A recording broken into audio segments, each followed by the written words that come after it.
All right, everyone. Welcome to our new unit. It's all about linear equations.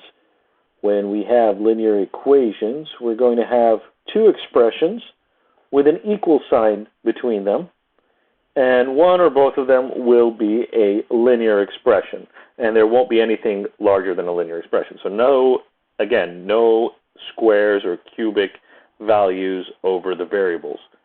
So what we have to learn first, before we learn all about that, is how to evaluate an expression. And what I mean by an expression is something like this. Right here you see an expression. It's got some numbers in it, it's got some variables, and it's got some operations. So in this case we've got a plus sign, we've got a multiplication between 0.25 and x, and we have here a negative sign which changes that from positive 0.25 to negative 0.25. So all of these different things, these are ways of finding the answer to a question, but one of these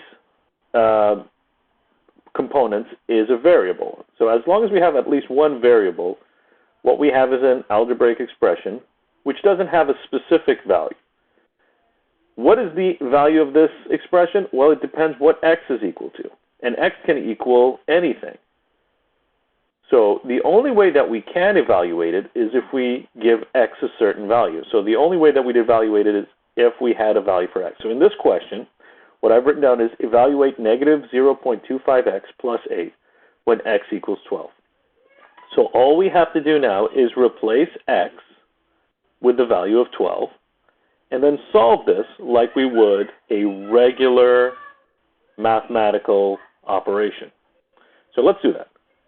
Negative 0.25x plus 8, replace x with 12.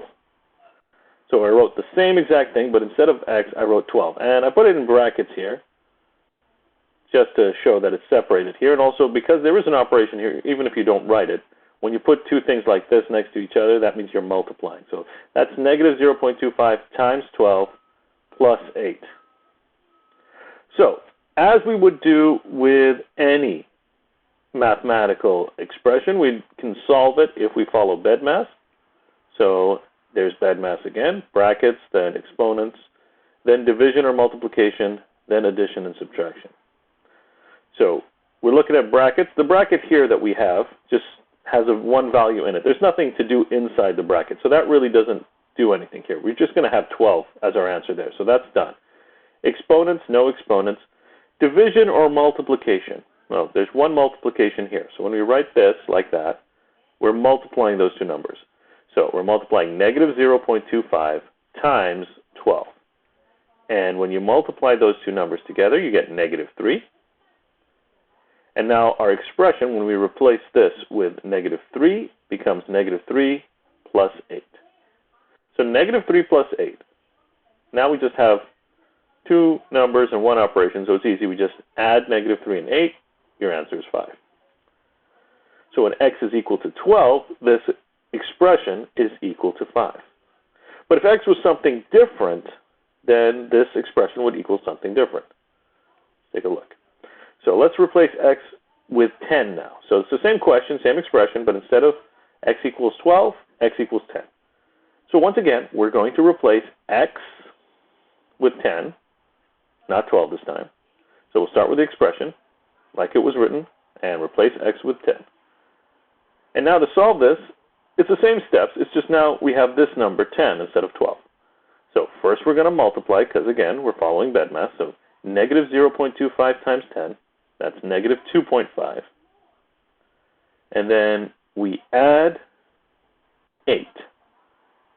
8 and negative 2.5. We add them together, answer is 5.5. So we get a different answer depending on what the value of x is. Now here's a slightly different question, because now we have a variable. In this case the variable is n. Here we have a variable. Its variable is n, but we have it repeated here in two parts of the expression. Now you can simplify this expression, but I'm not going to do that because I want to show what you would do if you have a variable more than once in an expression. And that would happen when you go into polynomials with degree 2, so squares and cubes. But even if we have a linear expression that's written out like this, where we haven't combined those terms, we can still evaluate it as is by doing what we just did before. Evaluate this expression when n equals -5. So that just means replace n with -5 and solve. So our expression is 1/2 of n plus 9 minus 3n. So we have an n here and an n here. So both of those I'm going to replace with -5. Okay? The first one becomes -5. And then the second one will become -5. And now I have just numbers and operations, no more variables, so I can find a value for this. Evaluate. So we've got BEDMAS again, brackets. The numbers inside the brackets are simplified. They can't be simplified anymore. There's no operations to do on that. That's just one number, so that's done.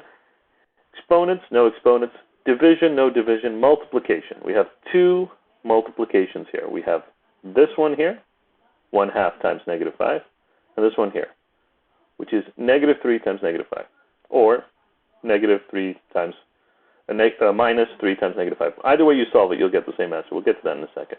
1/2 times -5, so 1/2 of 5 is 2.5, so that's -2.5. I'm going to just keep it like this for now. Plus 9, that doesn't change, minus 3 times -5. So I did the first multiplication. You can actually do both of them at the same time, but just to show step by step, I'm going to do each of them by itself. So now this is the next multiplication that we're doing, 3 and 5, -3 and -5. So don't forget to include the negative here when you're multiplying. So negative times negative is positive, and then 3 times 5 is 15. So we have -2.5 plus 9 plus 15. So we have three numbers, and we're adding them together. And you can add first these two numbers and then add the third one, or you can add them all together at the same time.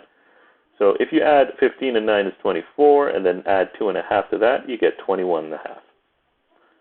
So the value of this expression is 21.5 when n is equal to -5. And if you had 3 n's or 4 or 5, just replace all of them with the same number that you have here.